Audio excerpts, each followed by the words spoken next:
धुळे येथील श्री प्रसन्न हनुमान मंदिराच्या प्रांगणात पार पडलेल्या भव्य सोहळ्यात शिंदखेडा तालुक्यातील भडणे येथील ज्येष्ठ वारकरी तथा माजी सरपंच पांडुरंग पुनामाळी यांना ज्येष्ठ वारकरी पुरस्कार देऊन गौरविण्यात आले आहे।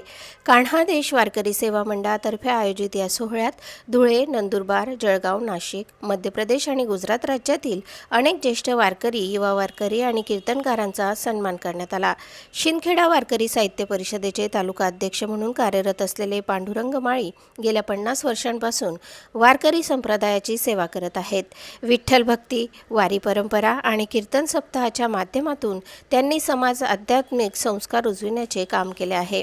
कार्यक्रमाच्या अध्यक्षस्थानी धुळे शहराचे आमदार अनुभव अग्रवाल होते। यावेळी महापौर मायादेवी परदेशी, उपमहापौर प्रफुल्ल पाटील यांच्यासह विविध क्षेत्रातील मान्यवर उपस्थित होते। तसेच हरिभक्त परायण ज्ञानेश्वर महाराज बेलदारवाडीकर, हरिभक्त परायण सतीश महाराज भोगे, हरिभक्त परायण पवनगिरीजी महाराज, हरिभक्त परायण भाऊ रुद्र महाराज, हरिभक्त परायण सुदर्शन महाराज, हरिभक्त परायण हिरामन गवळी आणि हरिभक्त परायण गोपाल महाराज चिमठाणेकर यांच्या उपस्थितीत पुरस्कार वितरण सोहळा पार पडला। यावेळी जिल्हाध्यक्ष सुधाकर भोकरे, सुनील वाघ, कैलास पवार, नगरसेवक थोरात, भैयादादा अमळथेकर, भैयासाहेब पवार, दरबारसिंग गिरासे, किरण भारती आणि विश्वस्त पप्पू शिंदे यांच्यासह वारकरी संप्रदायातील अनेक मान्यवर उपस्थित होते।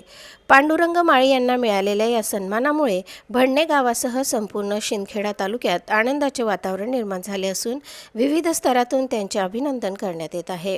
पांडुरंग माळी यांनी या सन्मानाबद्दल प्रतिक्रिया देताना सांगितले, भगवंताने दिलेले उरलेले आयुष्य मी विठ्ठल भक्तीसाठी अर्पण केले असून वारकरी सेवेतून मिळणारे समाधान हेच माझे खरे बळ आहे। प्रतिनिधी नवनीत बागले आणि वृत्तनिवेदिका सीमा पाटीलसह स्वराज्य न्यूज, शिंदखेडा।